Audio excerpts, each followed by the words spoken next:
say JASMYN, you say. Amazing. A place where you be you. Resilience, because I see it in our young people every single day. Everybody here is like a family. Authenticity, youth, change. Also gonna go with hope.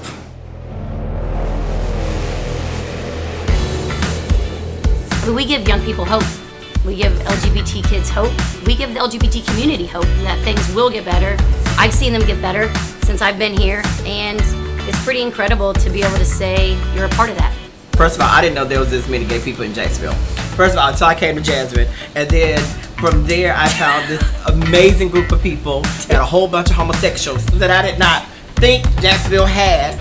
I was 13, 2003.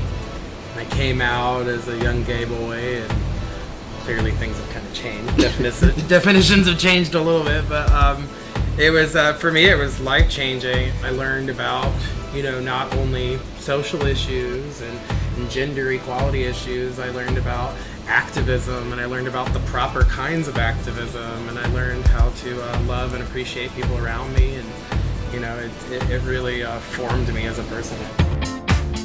After we opened up the house on LaSalle Street, Cindy asked me would I like to be a board member, and I said, yeah, sure. Boy, I didn't know what I was getting into, but we worked so much and it was so positive. It made me want to work even more for change because you could see what was coming and what was going to evolve in all of this hard work. It really is phenomenal to see the results of the work that the organization does. You see it firsthand as a board member between the fundraising and the programs that they're able to offer, and then to see how those kids' lives are touched and changed by the support and the services that they receive here is just really very fulfilling to see that. I didn't want to be that person that was represented in the media. Ellen hadn't come out on TV. There were no positive role models at that time. Yeah. So JASMYN was really important in keeping me safe and valuing myself and validating my experience.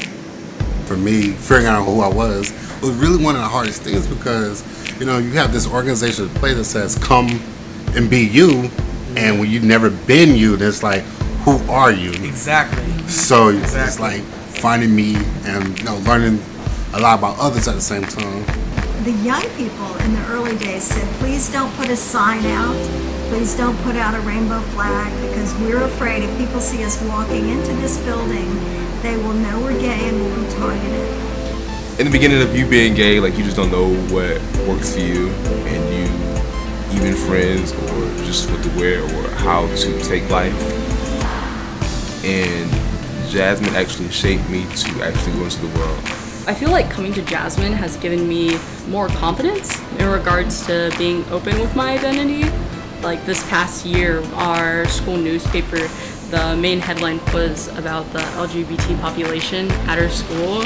And so on the front cover, a picture of me standing on top of a table with a rainbow flag and a black and white striped dress. I just feel like I wouldn't have had the guts to do that unless I had come here, because I just wouldn't be that comfortable with my own identities to admit that to the entire school.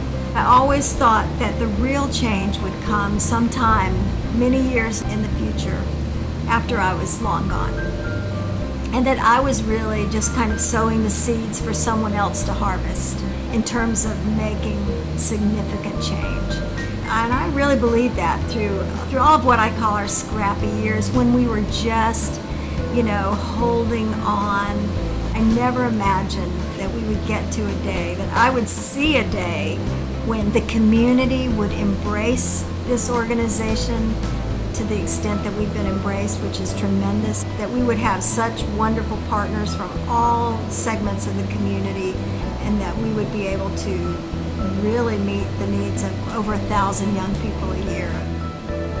Sydney, is like the Grand Canyon where it's gonna happen slowly but surely, but it's gonna happen, and she believes in it so authentically and so wholeheartedly and has seen it happen that that's contagious.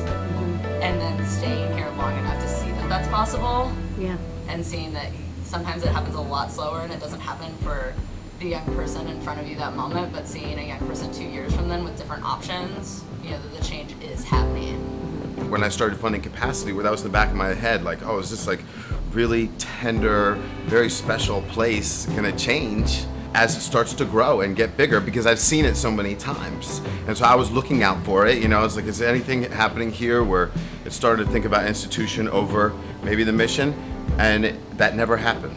You know, so that, I mean, that's what I love about it, is because there's something about the values of this place, putting youth first, there's humility, and there's heart.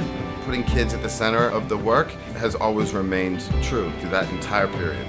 We believe in our mission. Everybody who works here believes in our mission, and I've been a part of many, many different teams here, and that's always helped ground us and guide us, is to be a part of a team that believes in what we do every day.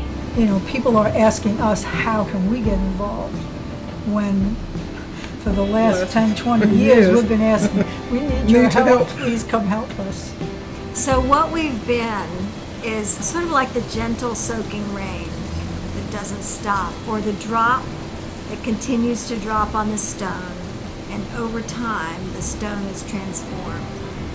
One drop at a time, and then it's one drop, and then 5 drops, and then 20 drops, and all of that constant soaking rain has in fact chiseled out our space in this community.